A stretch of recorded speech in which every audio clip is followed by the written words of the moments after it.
Okay, what kind of experience have you been have that you perceive as harassment issues, or people from unmarked cars, or possibly people from agencies who may have some information about your exposure or interest in certain areas for safety for people in the public? What is it that you've been experiencing, your opinion, your feelings towards it? Well, opinions and feelings are like assholes. Everybody has one. I I can't say that. I can say that my life's changed. I can say that. I can say since I went to Wildlife Services, the Pocatello Supply Depot, and did a few minutes of recording down there with you, and talked about the cyanide factory and the secrecy of that department. I have experienced things that I never ever thought I would experience. I feel like I've been living in a movie, meaning that I have tails at work. I drive for a living. I know I do MagpieWaters and I do things like that, and I make videos and I write, but I do that for passion, not for money. I'm not on the take. No one pays me to do what I do. I'm not bought. And I do it because I love America, I love the people, I love the land. I love those little creatures that are under fire. 2.7 million were killed, 4 million the year before by Wildlife Services. So what I've experienced is when I get up and go to work, I have, in the LDS church they talk about the constant companionship of the Holy Ghost if you live worthy. Well, I must be living worthy of Wildlife Services constant companionship, because I have people around, following me tails all day at work for the last 4 days. When I have this phone on, they're not as visible. When I turn the phone off, they have to come find me. And they do find me, and sometimes they're in uniform, sometimes they're in fatigues, sometimes they're men, sometimes they're women, sometimes they're younger, sometimes they're older. The game has been changing, they're getting better. They are in mass. There's cars of all kinds, there's trucks and trailers, there's vans, there's motorcycles, and in motorcycles you can see that the guy's carrying a rifle. So you've been documenting as much as you can Right. of I these have. events, this surveillance, quote, intimidation just by their presence to some degree, letting you know they're there, or Oh, is they they're totally just getting let- caught? Well, both. They get caught and they let me know they're there by parking.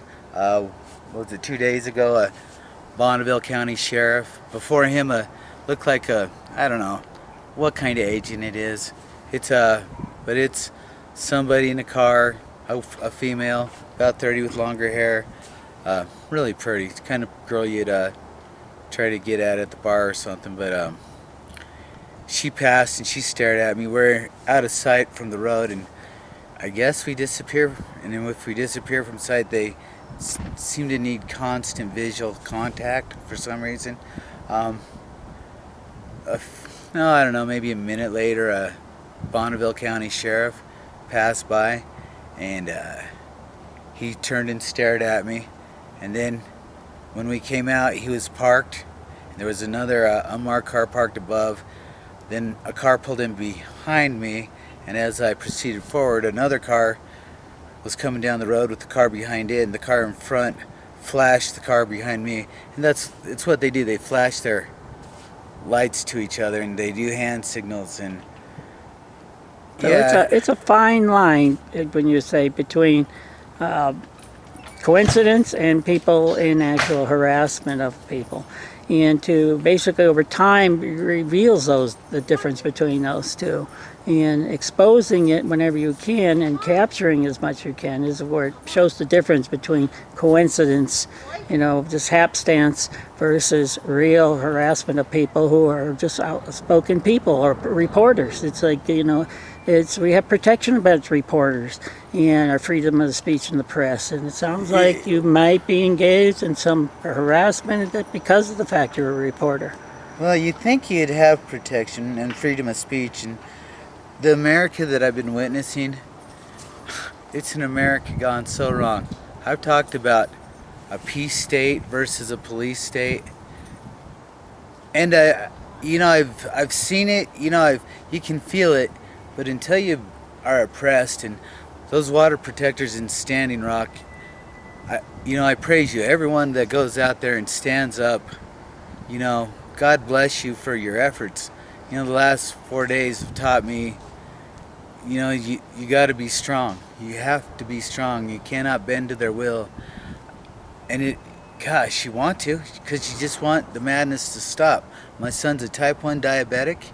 He has Asperger's syndrome, and he sees it. I mean, when you see a person with probably a $10,000 telephoto lens sticking out, and you both look at it and they're taking your picture, you start wondering what's going on. And when you're talking to guys who've been following you and they're standing next to you while you're buying GoPros so you can document it even more, and you ask them what's going on, or at the gas station, I talked to a guy tonight after I came home, and he said it'd been a long day, a lot of driving. He came in from Boise. I mean, these agents are coming from all over. There are, geez, man, hundreds. I bet it's like blows my mind. Well, one of the things you probably not even know that much about is how much the employment issue is of people who work for U.S. Wildlife Services in Idaho. Just because of the plan of making the cyanide bombs here in Pocatello, the reach of the U.S. Fish and Wildlife is quite extensive in Idaho. And if they perceive you as threatening to their livelihood because of exposing of safety and danger of actions that they're involved in, whether it be wildlife and or people, then yeah, that's not legal, but that's harassment, that's intimidation, that's really something that we should be protected against, that kind of effects, because you're out here just trying to save people, share with people about dangers of things that people need to know, and it's their guilt and their problem they have to deal with. Well, Wildlife Services, they're, just the name implies that they're there to protect wildlife. If they followed the mandate, most people, including myself, probably wouldn't have a problem with it. And the mandate's to protect native species from non-native species. But really what it's turned into is this secret rogue agency that goes out and kills and does whatever they want. Now they're doing it to me. I feel like a coyote right now, and I'm wondering when I'm going to get the cyanide bomb.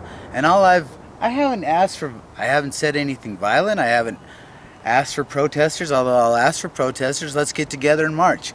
My days off are on Sunday and Monday, and anyone who's got the nuts, anyone who, you can edit that out, anyone who wants to walk, I'll go walk with you.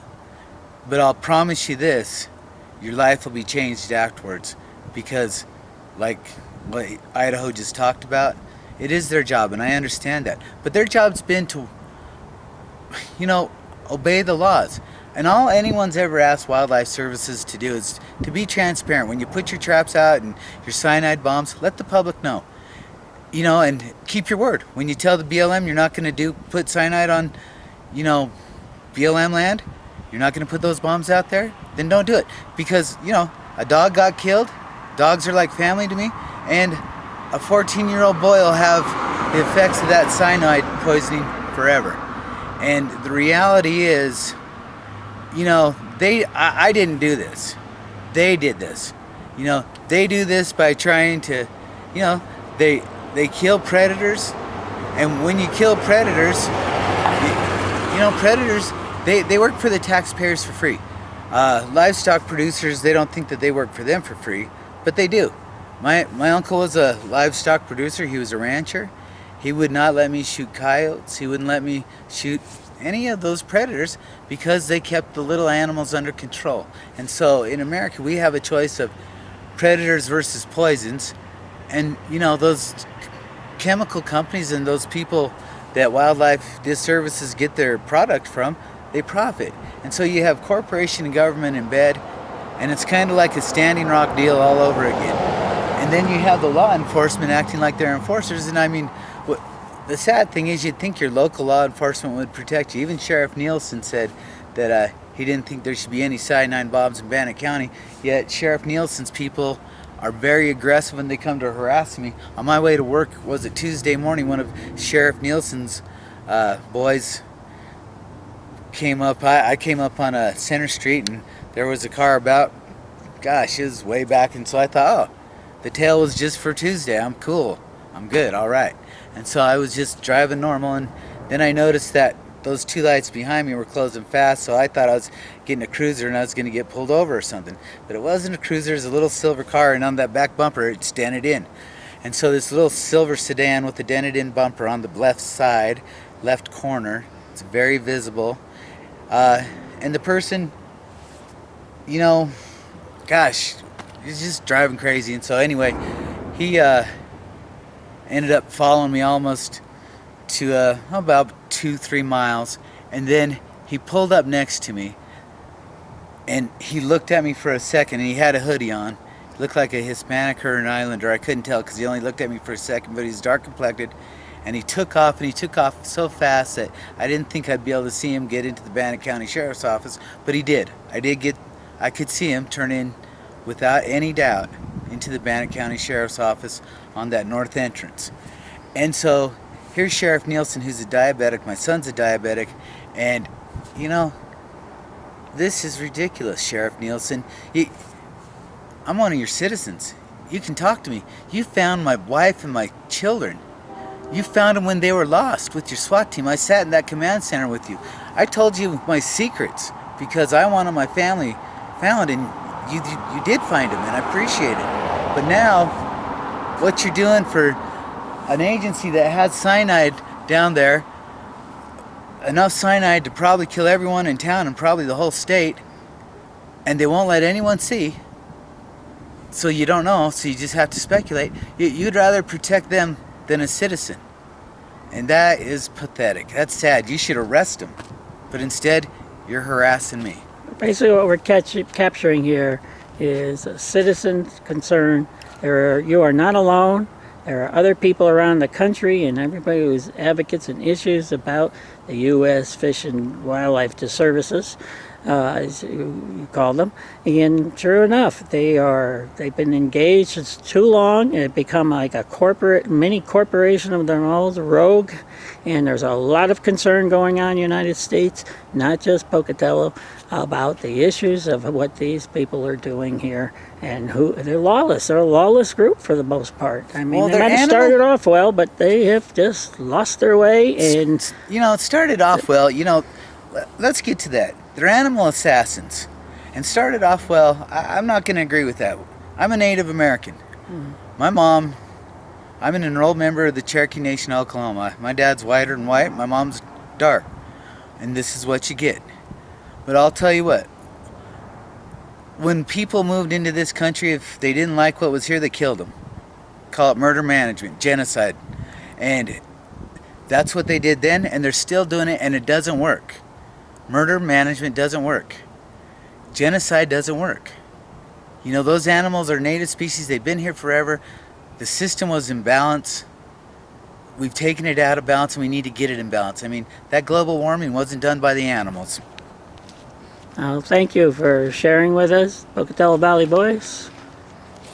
Idaho Lorick speaks.